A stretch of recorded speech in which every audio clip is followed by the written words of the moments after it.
मैं हूं आबिद हुसैन शेख, आपका खैर मकदम है कर्नाटक एक्सप्रेस में। सबसे पहले नजर आज की हेडलाइंस।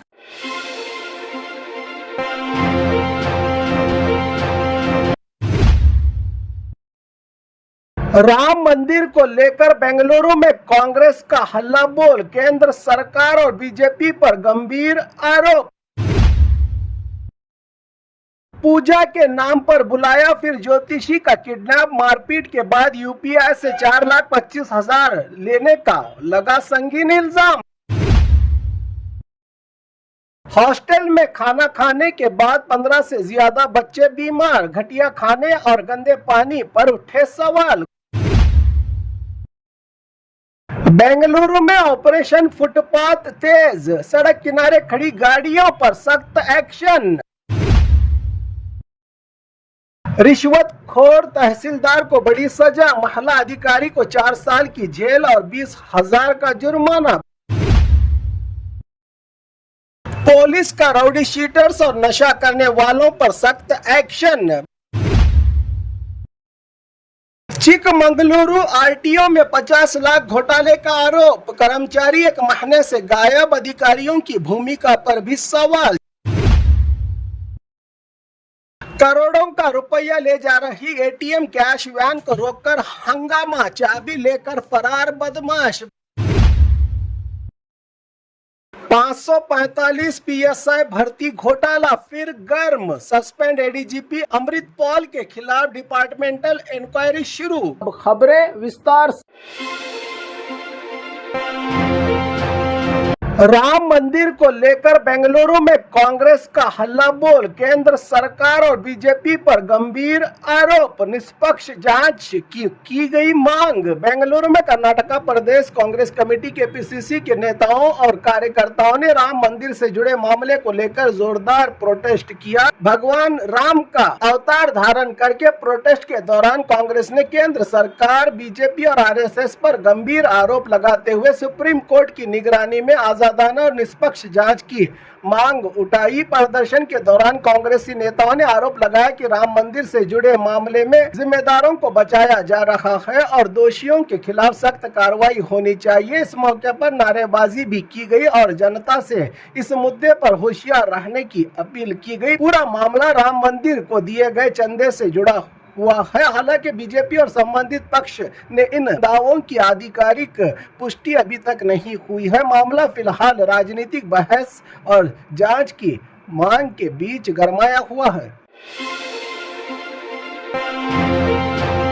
पूजा के नाम पर बुलाया, फिर ज्योतिषी का किडनैप, मारपीट के बाद यूपीआई से 4,25,000 लेने का लगा संगीन इल्जाम। बेंगलुरु के सिंपेगे हल्ली इलाके से एक हैरान कर देने वाला मामला सामने आया है। आरोप है कि घर की पूजा के लिए एडवांस देने के बाद ज्योतिषी वक्त पर नहीं पहुंचा तो कुछ लोगों ने उसे जबरदस्ती गाड़ी में बिठाकर तुमकुरू के बाहर ले जाकर मारपीट की। पुलिस के मुताबिक आरोपियों ने पहले मोबाइल का पासवर्ड हासिल किया, फिर यूपीआई और चेक के जरिए तकरीबन 4,25,000 रुपये निकाल लिए। पीड़ित मोहम्मद तारिक हुसैन की शिकायत पर एफआईआर दर्ज कर ली गई है। इस मामले में आरिफ, आदिल, इमरान और कादिर को गिरफ्तार कर लिया गया है और पुलिस पूरे रैकेट के तहकीकात कर रही है। पुलिस ने साफ संदेश दिया है कि किसी भी विवाद का हल कानून है, बल्कि अपने हाथ में कानून लेना अपराध है, बताया पुलिस विभाग ने।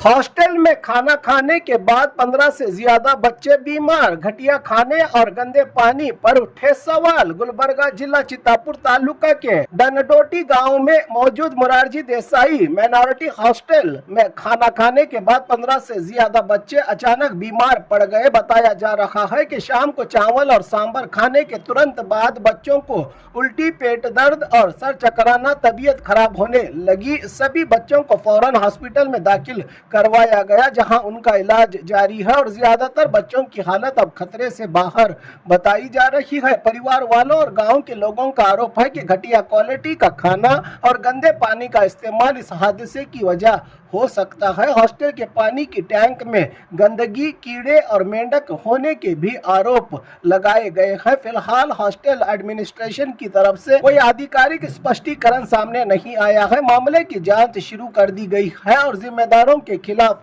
सख्त कार्रवाई की मांग तेज हो गई है। बेंगलुरु में ऑपरेशन फुटपाथ तेज, सड़क किनारे खड़ी गाड़ियों पर सख्त एक्शन, 7 दिन बाद होगी सीजर और ऑक्शन। सिलिकॉन सिटी बेंगलुरु में ऑपरेशन फुटपाथ और भी तेज हो गया है। बीबीएमपी और ट्रैफिक पुलिस ने सड़क और फुटपाथ पर महीनों से लावारिस या पार्क किए गए गाड़ियों के खिलाफ स्पेशल एक्शन शुरू कर दिया है। मंत्री कृष्ण बैरेगौड़ा ने टोइंग ऑपरेशन की शुरुआत करते हुए व्हीकल्स पर नोटिस चिपकाया और व्हील क्लैंप लगाकर सख्त संदेश दिया। अधिकारियों के मुताबिक पहले ही 1581 ऐसे व्हीकल्स की पहचान हो चुकी है। व्हीकल ओनर्स को 7 दिन का वक्त दिया जाएगा। अगर इस दौरान गाड़ी नहीं हटाई गई तो टोइंग के बाद पेनल्टी और चार्जेस वसूल किए जाएंगे। इसके बाद भी व्हीकल्स क्लेम न करने पर कानूनी प्रक्रिया के तहत ऑक्शन किया जाएगा। गाड़ियों का सरकार ने आम लोगों से भी अपील की है कि सड़क किनारे लावारिस व्हीकल्स की जानकारी अस्ट्रा ऐप के जरिए दें ताकि बेंगलुरु की सड़कें और फुटपाथ साफ, सुरक्षित और ट्रैफिक फ्री बन सके।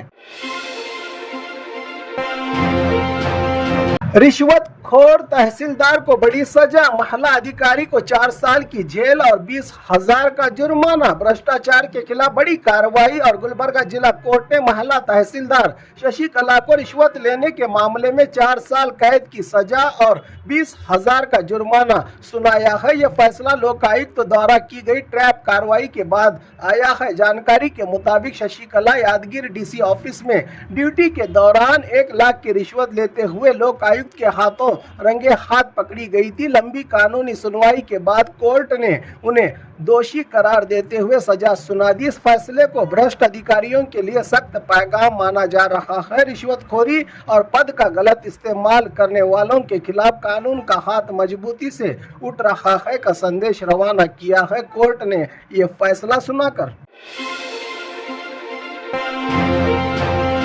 पुलिस का राउडी शीटर्स और नशा करने वालों पर सख्त एक्शन। बेंगलुरु में पुलिस का मिडनाइट क्रैकडाउन, राउडी शीटर और नशा करने वालों पर सख्त एक्शन, रात भर चली चेकिंग। सिलिकॉन सिटी बेंगलुरु में बढ़ते अपराध और राउडी एक्टिविटीज पर लगाम लगाने के लिए पुलिस ने रात भर स्पेशल ऑपरेशन चलाया। सेंट्रल और साउथ ईस्ट डिवीजन की पुलिस टीम्स ने कई इलाकों में राउडी शीटर्स, एनडीपीएस, नशे में शामिल अक्यूज्ड और एंटी सोशल एलिमेंट्स के घरों और व्हीकल्स की तलाशी ली गई। अधिकारियों ने बताया कि नशा, हथियार और रात के वक्त होने वाली क्रिमिनल एक्टिविटीज को रोकने के लिए सरप्राइज चेकिंग की गई। कई संदिग्ध सस्पेक्टेड लोगों को वार्निंग दी गई, जबकि कुछ जगहों से आपत्तिजनक सामान भी जब्त किया गया। पुलिस का कहना है कि बेंगलुरु को क्राइम और नशा मुक्त बनाने के लिए ऐसे स्पेशल मिडनाइट ऑपरेशंस लगातार जारी रहेंगे। राउडिज्म, ड्रग्स और कानून तोड़ने वालों के खिलाफ अब जीरो टॉलरेंस की पॉलिसी अपनाई जा रही है, राज्य भर में कहा पुलिस विभाग ने। चिकमंगलुरु आरटीओ में 50 लाख घोटाले का आरोप, कर्मचारी 1 महीने से गायब, अधिकारियों की भूमिका पर भी सवाल। चिकमंगलुरु आरटीओ ऑफिस से एक बड़ी भ्रष्टाचार का मामला सामने आया है। आरोप है कि सरकारी खजाने में जमा होने वाले लगभग 50 लाख का हिसाब नहीं मिल रहा है, जबकि एक सेकंड डिवीजन एम्प्लॉय पिछले 1 महीने से ड्यूटी पर भी हाजिर नहीं हुआ। इस मामले में संबंधित कर्मचारी तेजस के साथ कुछ आरटीओ अधिकारियों की भूमिका पर भी सवाल उठ रहे हैं। हालांकि आरटीओ अधिकारी ने किसी बड़े घोटाले से इनकार करते हुए सिर्फ कुछ डीडी डिमांड ड्राफ्ट से जुड़ी तकनीकी गड़बड़ी बताई है। इस पूरे मामले को फिलहाल मामले को लेकर गंभीर शिकायतें सामने आई है और पूरे मामले की जांच की मांग जोर पकड़ रही है। अगर आरोप सही साबित होते हैं तो ये आरटीओ विभाग के सबसे बड़े भ्रष्टाचार मामलों में से एक हो सकता है। करोड़ों का रुपया ले जा रही एटीएम कैश वैन को रोककर हंगामा, चाबी लेकर फरार बदमाश। बेंगलुरु का बाहरी इलाका बनरघट्टा जिगनी मेन रोड पर उस वक्त अफरा तफरी मच गई जब कुछ बदमाश लोगों ने 1,79,00,000 कैश ले जा रही एटीएम कैश वैन को बीच सड़क पर रोक दिया। आरोप है कि बाइक टच होने की बात को लेकर हंगामा किया गया और इसी दौरान वैन की चाबी छीनकर फरार हो गए। घटना से कैश वैन के स्टाफ में हड़कंप मच गया। सूचना मिलते ही पुलिस मौके पर पहुंची और मामले की जांच शुरू कर दी। पहले इस घटना को लूट की कोशिश समझा गया, लेकिन शुरुआती जानकारी के मुताबिक विवाद एक मामूली रोड टच से शुरू हुआ था। फिलहाल पुलिस सीसीटीवी और दूसरे सबूतों के आधार पर आरोपियों की तलाश में जुटी है। इतनी बड़ी रकम ले जा रही कैश वैन को बीच रास्ते में रोकने की घटना ने सुरक्षा व्यवस्था पर भी कई सवाल खड़े कर दिए हैं। 545 पीएसआई भर्ती घोटाला फिर गर्म। सस्पेंड एडीजीपी अमृत पॉल के खिलाफ डिपार्टमेंटल इंक्वायरी शुरू। कर्नाटका के बहुचर्चित 545 पीएसआई रिक्रूटमेंट स्कैम में एक बार फिर बड़ी हलचल देखने को मिली है। सस्पेंडेड एडीजीपी अमृत पॉल के खिलाफ अब डिपार्टमेंटल इंक्वायरी, विभागीय जांच शुरू कर दी गई है। पर्सनल और एडमिनिस्ट्रेटिव रिफॉर्म डिपार्टमेंट डीपीएआर ने करीब 4 साल बाद आधिकारिक तौर पर इंक्वायरी का आगाज करते हुए नोटिस जारी किया है। सस्पेंडेड एडीजीपी अमृत पॉल को जानकारी के मुताबिक अमृत पॉल को नोटिस का जवाब देते हुए अपना पक्ष और सफाई पेश करनी होगी। इससे पहले एसआईटी ने इस मामले में चार्जशीट भी दाखिल कर चुकी है। अब विभागीय जांच में उपलब्ध सबूतों और आरोपों की दोबारा गहराई से जांच की जाएगी। 545 पीएसआई भर्ती घोटाला कर्नाटका के सबसे बड़े रिक्रूटमेंट विवादों में से एक माना जाता है। अब सबकी नजरें इस बात पर टिकी हैं कि डिपार्टमेंटल इंक्वायरी के बाद क्या नए खुलासे होते हैं और जिम्मेदारों पर क्या कार्रवाई की जाती है।